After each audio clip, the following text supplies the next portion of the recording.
Shout out to Avora, one of our dear homies making this episode possible. Avora AI is known for giving you a substantial amount of time back by automating some of those most basic tasks, getting you home on time and giving you more time with your patients. Imagine being a sports writer for small college teams to find out that your place of employment is relocating and moving isn't the option for you. So you take up a job writing for dental economics, thinking it's only temporary, and then here you are over 20 years later, still writing in the dental industry and now advocating for the unsung heroes of dental offices, which are the dental assistants. Well, that is just a bit of the story from Kevin Henry on today's Real Talk of Dental podcast. Kevin has a crazy passion for sports, especially baseball, and he also has a crazy passion for dental assistants. And on today's episode, we happen to merge three of my favorite topics, which are sports, the dental industry, and coaching. And we build quite the case for why all leaders need coaches and how dental teams are just as equivalent to sports teams. So check it out. We had a lot of fun on today's episode, and I really enjoyed this lighthearted conversation about a serious topic, which is dental assistants and how they need more love, support, validation, pay, recognition, all of the things. Please enjoy this episode with my friend and colleague, Kevin Henry.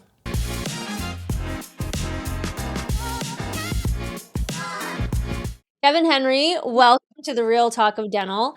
I've been excited to have this conversation with you. I know we just met a few months ago from our dear friend and colleague, Cherie Busby, her passion for dental assistants. And I love this focus we're having lately on dental assistants on this podcast because they're often the unsung heroes in many, many offices. You are the head of Dental Assistant Nation. So yeah, I'm excited to dive in with you, but tell me a little bit about Dental Assistant Nation and what that stands for.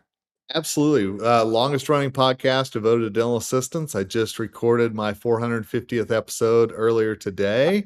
I know you're going to be out very soon on Dental Assistant Nation, which I'm thrilled about that.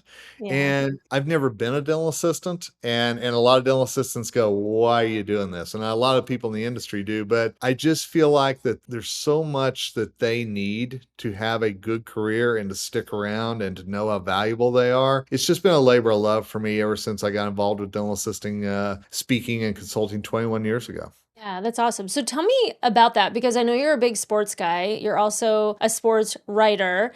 Yeah. And you primarily focus on writing about baseball, but you had shared too that you started out in sports and sports writing and then navigated to dental assisting. So that's a huge jump. That's almost as big of a jump as me going from being a geologist to being a business coach. But tell me about your jump. How the heck did that happen? Well, to be perfectly frank, it was out of necessity. So I'm born and raised in Tulsa, Oklahoma. So you hear a y'all come out every once in a while, even though I live in Colorado now. And back in 1998, my daughter was 6 months old at the time, and I had my dream job. I was working at the NAIA, which is Small College Athletics. It's a lot of people know NCAA Division II, Division III. Then there's NAIA, which is for the smallest of the small schools, but some amazing athletes. And I was their director of PR. I would go around to Sports Illustrated and ESPN, and I would talk about why an athlete out of, Whitworth College in Washington deserved just as much attention as the University of Washington. So that was my pitch always whenever I went to Sports Illustrated or wherever it was. And I loved doing it. I loved my job. But we were based in Tulsa. And one day my boss comes in and he says, "Kevin, if we're ever going to grow this, we've got to move to a major sports market. And so we're going to Kansas City. It's 4.5 hours away. We'd love for you to come with us." And as I said, my daughter was 6 months old at the time, the only grandchild of the family. And I knew my parents would tar and feather me had I thought about moving her away. So I said no. And my wife and I stayed in Tulsa, and we knew that we wanted to be close to family. And thank goodness Dental Economics magazine was based in Tulsa, Oklahoma as well. And they, at the time, needed a managing editor position. And with my master's degree in journalism, I applied thinking I'll do this for 3 months, I'll pay my bills, and then I'm going to find something else, and it'll be fantastic. And here I am, 28 years later, still in dentistry and loving every minute of it.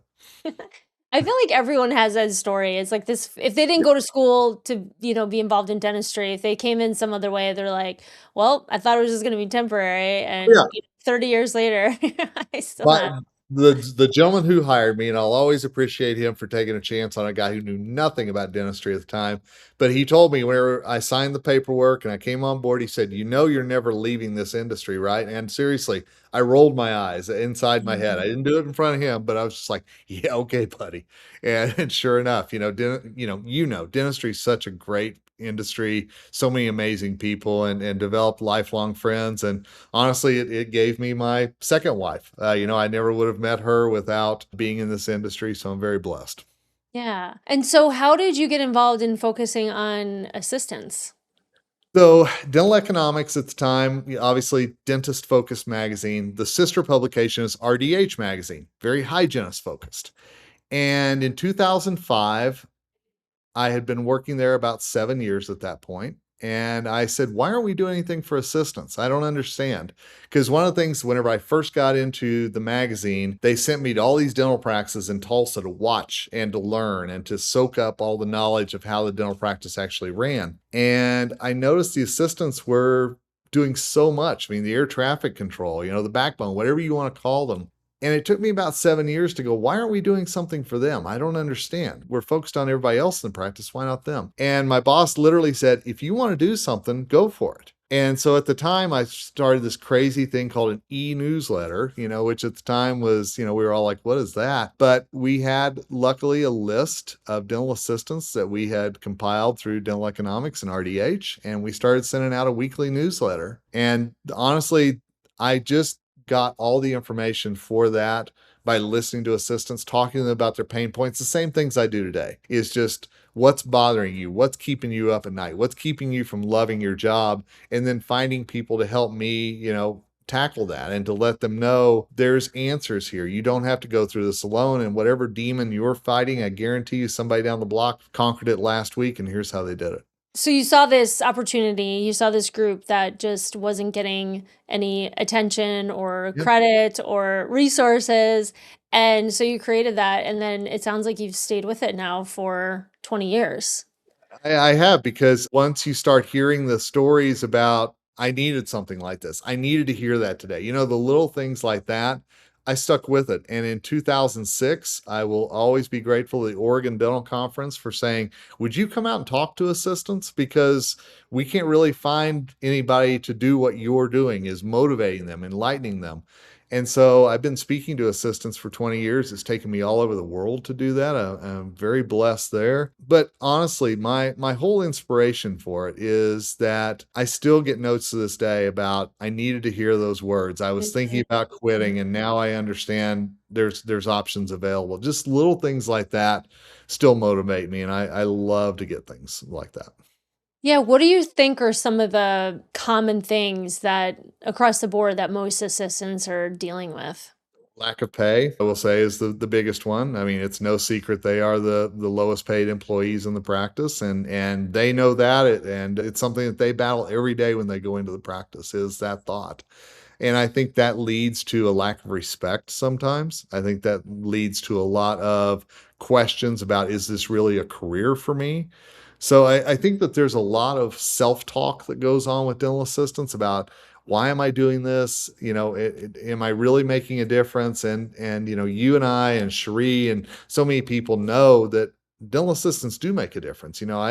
My own mom would not be going to a dentist right now had a dental assistant not been kind enough to walk her through some of her phobias that she had about being in the dental practice. That dental assistant had no idea who I was, but the kindness that she showed to my mom that day, it still gets to me a little bit because I see that my mom, an 82-year-old diabetic, is now taking care of her teeth because this one lady said, "It's going to be all right," and really kind of gave her the encouragement to come back into the practice the next time and literally said, "I'll be here waiting on you when you come back." And Mm. my mom still goes to that dentist today because she knows that dental assistant will still be there to say hello.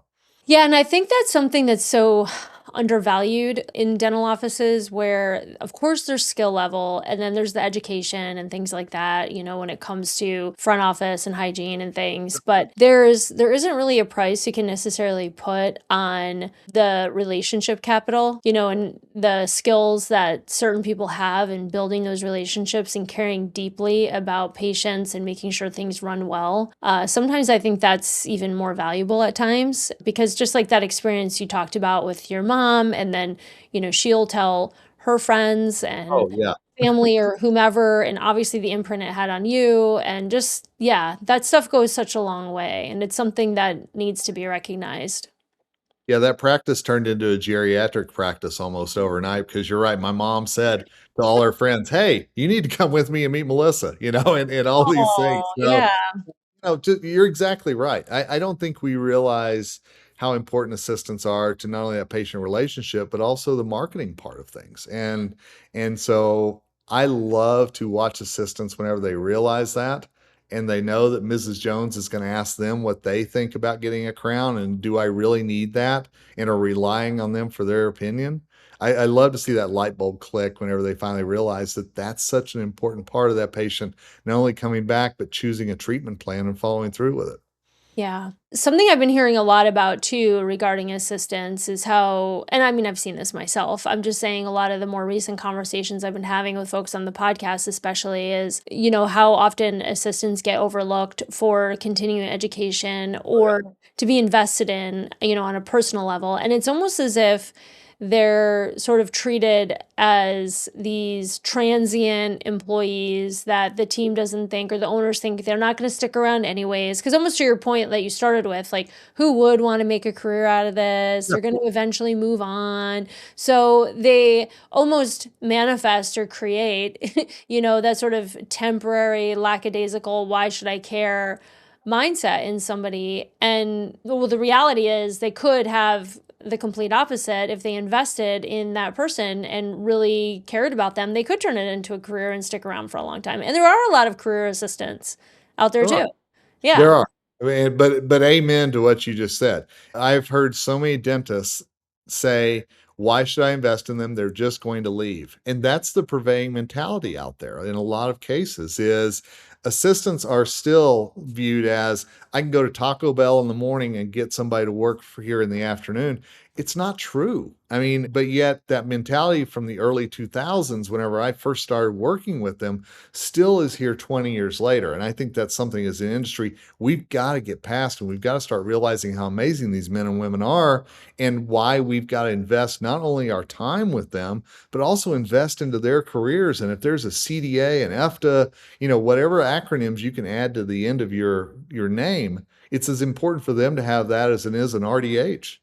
Yeah, it's pretty wild how they're treated and how often they are the ones that are really keeping things running, really making sure everything is running on point, from the clinical perspective. And often the ones people ask to run and do stuff, or a lot of the tasks that a lot of people don't want to do gets handed off to assistants, and yet they're not valued for that. Shout out to our sponsor, Medix Dental IT, the coolest homies in cybersecurity and tech and dentistry. You want to know these guys because they actually value the humans behind the tech, and they're super relatable and super fun. Shout out to Medix Dental IT. You're the real deal. I mean, I guess pivoting a little bit to sports, because I love that you're so passionate about sports, and I grew up watching sports and stuff, so it's kind of in my, blood and DNA here. But I was going to ask a fun question, and I don't know how relatable it'll be, but if you had to think from, like, baseball is your jam, I guess, primarily. So if you had to think of a field position for assistants, what do you think they Oh, would be? wow. Oh, that's a good one. I like that. Honestly, I'm going to say pitcher. How about that? Because a lot of Ooh. times they're controlling the action. They're really making sure that what needs to be delivered actually happens. So I'll go with them being on the mound. How about that? It's good. A good question. Oh, I yeah, dig. that's a big one, and not what I thought you were gonna Oh, where say. were you going to go? I'm curious. I don't know. So I have this thing about right field, right? And I've told this story a couple times because I was really into softball growing up, and the high school that I went to, we had a very competitive softball team. It was pretty solid. And I got bumped up to the varsity team my freshman year, and I absolutely love my high school softball coach. She was one of those coaches that people like me now, almost 50 years old, still talk about, that high school coach. Oh, yeah, Uh, absolutely. she definitely had an imprint on me. So shout out Coach June McGilfrey. She was amazing. She's still around. She's still out there coaching. She always had like championship teams. I mean, she could take whatever team she was given and turn them into an all-star team. And one of the things I really admired about her, definitely in hindsight and also a bit, during my angsty teen years, was she just would really look at an individual and say, what are your strong suits? What are you good at? And I'm going to put you where you belong based on your strengths, not based on what's the best physician or the hottest physician or what's going to get you a scholarship or whatever. Based on what the team needs, this is where I'm going to put you. And I was groomed growing up to be a pitcher. And there was this one woman who was just 1 year ahead of me, and she was incredible. I mean, she was way better than me as a pitcher, and she had this incredible pitching coach, blah, blah, blah. Point is, I was never going to be starting pitcher with her around because she was way better than me. And so coach put me in right field. And I remember thinking like, what, right field? Like, this is where you put the weakest players. I just had this, and I was so competitive. And, I also played basketball and stuff like that. And I played soccer, but I wasn't great at soccer. But basketball was pretty solid. And so I was always somebody, I wanted to be somebody, on the teams. And I was like, what? She's putting me in freaking right field? Like, come on. And she could tell I was kind of pissed that she put me in right field to start. And she pulled me aside and she explained this to me. She goes, listen. And she just went through each position, with me. And she said, you have a hell of an arm and you're fast. And with Brenda, who is the pitcher, she said, because she's so fast, everyone's going to be hitting in right field. Right. So I thought, oh, okay. So she made me feel a little Love that. important. That's cool. And, kind of almost more important than left field, because it goes center, left, and then right, right? So, and I was like, oh, this makes total sense. And she's like, I'm going to need your arm, throwing people out at home plate, third base, blah, blah, blah. And I was like, all right, all right. So she kind of had me feel, not kind of, she did. She ultimately had me feel important and that my role was really valued. And sure enough, I became the best damn right fielder that I could be. And then I became obsessed with right fielders. And then, I was way into the Yankees growing up in New York and Paul O'Neill and, when Gosh, they won the World Series and all that. And I was just like, thought Paul O'Neill was the man. And then every right fielder, I was like, who's in right field? Who's in right field? Because I'm like, they're the best, It's just kind of a funny story, but it also plays to the point of a great leader, my coach, and how she just completely turned around my perception and my perspective and had what I thought would be this like silent position that everyone else would think like, oh, right field, whatever, because even the team would think that too. But thanks to her, she really made it seem like a very important and valuable position, which it was, and everyone valued every role on the team. But it took a great coach and a great leader to do that. Right? I wish she would talk to every dentist about dental assistants, seriously, because, I mean, That's all. the way that you just explained that, and, I mean, that's awesome, I love that. Yeah. So it's almost like for someone like you who knows sports and knows dental assistants, like pitcher, makes sense. But I feel like a lot of people who would think about assistants to be like, oh, the right, oh, they'd Oh, be yeah, right. absolutely. The person who's like catching, if the first base person, missed the catch, like you're backup, like you're just kind of backup, you're over there, you're kind of cleanup instead of somebody that's like a really crucial role. So anyways, I thought that was, That's a great one. I mean, seriously, because there is that thought of you're exactly right about right. And I love that she was able to turn that around. And yeah, seriously, if she could do that with dental assistants and dentists, few of those, that'd be I wow. That'd be a yeah. stretch probably, but still. Yeah, and I think, and it's just something that I'll always, I mean, the imprint that she had on me, I do need to reach out to her, write her a letter or something like that, because every coach, they sometimes they just don't know the imprint that they have. And I mean, I had to have been 4 or 5 years. I think they brought me up end of 8th grade or something like that. And she coached other things, but primarily softball. And everyone loved her. I mean, she was just this coach. I mean, she was so stoic, very grounded, she was just unmessable with and always had a very pensive face, like just very calculated, and she took the like emotion out of it, and it was like very strategic and like what is the best for this game and how do we need each player to be in order to win, and based on this team and the team we're playing and things like that. And I just always really appreciated that about her, because she just created this even field. Everyone was great, you know, so she just created this even field and was like, what do we need to do to win the game? And that always instilled in me too the idea of team. And even Brenda being the star pitcher. I mean, she could have gotten a huge head. She was very silly, so she wouldn't have, but she could have easily. But she always was very proud of the team and was like, we always all knew that it was always a team effort. So the value of a great coach and a great leader can go so far, I right? got you.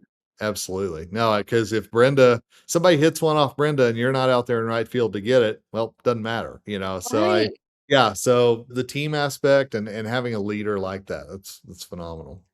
Yeah, and then we all matter, right? So when you look at a dental team, there's egos, you know, and I know departments have their feuds and interdepartmental feuds and department to department, you know, they can be competitive and feud, but no one wins alone when it comes to a dental team, too. Like you need every department, you know, in order for a patient to have a successful visit.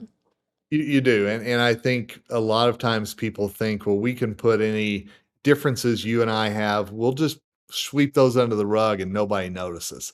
I guarantee you, patients walk in, they know if you all don't get along, if you all don't respect each other. There's so many things that patients can pick up on, and if you're really trying to keep those patients there, that makes that return visit a little less enticing, knowing that something's off whenever you walk in. Yeah. What have been some of your best stories writing for baseball? Oh, wow. Well, I'm blessed that I am the beat writer for the Denver Gazette for the Colorado Rockies, so I'm at about 100 baseball games a year. You know, after we get done, I'm gonna pack up and head to Coors Field and, catch a game tonight and get ready to report on that. You know, so I followed the Rockies for a lot, and if you know baseball, you know the Rockies aren't very good. They're just not. I mean, they're in the middle of trying to bounce out of 3 straight years of losing 100 games each year, and it's been a really tough time. And to me, as weird as this sounds, I love digging in on the stories when things aren't going well. Mm. And players are a lot more raw and honest about struggles than they can be whenever they're flying high and winning championships. So while it's been a really tough time here in Denver for the Rockies, talking to the players and kind of getting that whole what's going on behind the scenes is something I really enjoy. And that these guys, we've built that relationship where they trust me enough to kinda let the guard down a little bit and talk, which I love that. I really do. Yeah, what are some of the things they share with you? Because you know, like anything, someone might say, "Oh, professional athlete." You know, granted, you're not on a winning team, so that kind of sucks. But you Yeah. know, it's just like anything in life. You know, I talk to dentists all the time who finally get to where they think they want to be, and they still feel the same. Suddenly, the insides aren't matching, the outsides, which they had hoped for, kind of thing. So I imagine some similar stuff too when you finally become pro. It's not Yeah. all it's cracked up to be. Yeah, and that includes, death threats on social media. It Ah, includes, a lot of things that you forget that these players are human and that mhm, they're gonna go home and hug their baby girl whenever they get there, and I think that's the thing that I always try to emphasize is that these players, they may go 0 for 4 that night, but they wipe it clean because that's just their job, and that's really mhm, how they look at it. And so I think we've got to understand outside looking in that these players have families to deal with. They've got external things to deal with besides just making sure that they do well at the park that night.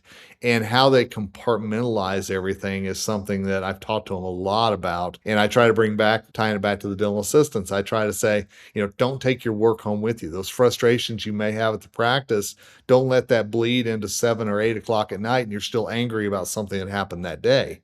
How can you flush it at 5 o'clock and go home and actually enjoy your evening, enjoy your family, and kind of reset for what the next day may mean? And that's what these guys do every night. Is you go 0 for 4. I mean, honestly, the Rockies got beat 14-3 the other day. Got mhm. 2 hits. Okay. I mean, it was bad. It was bad to sit through. It was bad to talk to them after. But to a man, they all said, we play again tomorrow. And it's just one of those. That was one of 162. Yeah, it sucked, but we're going to get through it and it's going to be okay. Yeah. Do they ever share like what they do as far as like how they do the reset Yeah. or their A ritual? lot of them work with mental health coaches. A lot Yeah. of them have that side of the industry, which I wish more of us did, to be honest with you. But that's something that a lot of them take just as seriously as any kind of strength training or conditioning. Is the mental side of the game and really making sure that if they're in a 0 for 12 slump, that they don't let that tie into how they play in the field or, how they run the bases or whatever it is that the coach is asking them to do. If they're sucking at one part of their game, making sure it doesn't spill over into everything else. Yeah, I love that you said that. I mean, obviously as a coach, I'm always fascinated why people don't have coaches or even therapists or anything like that. Even for myself, I have like a whole team of Yeah, like I hear you. mentors and guides, from different aspects of my life. And, I was on for 2 hours earlier today with a coach of mine and just doing this sort of reset mentally, because here we are halfway through the year and just reevaluating everything and where I'm at, how I'm feeling, what are my intentions for the rest of the year. But a lot of times it's not even keeping my foot on the gas and going hard. It's, are my insides matching my outsides? How am I feeling mentally? I'm checking in with my body. Like, how am I feeling physically, with exhaustion or overwhelm or burnout or something like that? Because, what's the point if you're not feeling good while doing it too? A lot of people really turn away from that because they think it's some kind of like, oh, you're a failure or you couldn't figure it out or something's wrong with you or you're broken if you need that kind of help. But it's just not true? Yeah. I've heard it's a weakness, and I think it's a strength to be able to Yeah. say, "Yeah, I've gotta lean into something to get past this," because, there are so many assistants I talk to, they will hit the snooze button countless times because they're dreading going into work, and I'm like, "That just sets the whole day in motion for what's to come, and it's not good." So, how do we do that mental reset? And yeah, coaches, therapists, people you can talk to, so vitally important. Yeah. Yeah. That's awesome. So, I grew up big Knicks fan. So, what are Yeah. your thoughts on the Knicks winning the championship? Do you I have think any? that's awesome. So I grew up well, I didn't grow up, but when the Sonics moved from Seattle to Oklahoma City and became the Thunder, again, living in Tulsa, I became an immediate season ticket holder. So I was in the Thunder for a long time. So I will say I would have loved to have seen a Knicks Thunder final. I think that would have been fantastic. I now have a hatred for the Spurs, but I'll get past that eventually, Yeah, but you can hate the Spurs. You can hate the Spurs.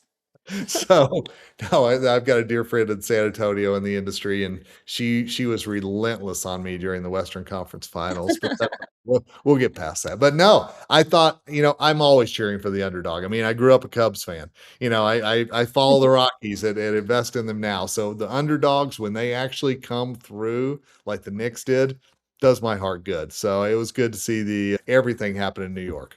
Yeah, it was pretty cool. I know I'm in Michigan now, and similarly, always rooting for the underdog and just watching the Lions too. And they're, yeah, it's like Heartbreak Hotel over here. You never know totally what you're gonna get with the Lions, but it's been really quite interesting since I moved here. And I might get, murdered for saying this, but I'm not sure they're quite a Super Bowl team yet. Because, you see some of the other teams and you're like, oh, yeah, that's a championship team. I think if the Lions were to win, it's purely on grit and heart, Well, than anything. Dan Campbell, you talk about a coach. I mean, seriously, that Right. that Yeah.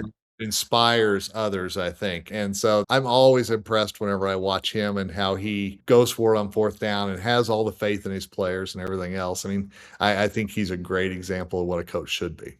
Yeah, and I love too that you mentioned that because even Jared Goff, the quarterback, he said when he came over after he just got completely blindsided in LA, I believe, right? So when he came over, he said, the thing he loves most about him is that he knows he cares and he like believes in him.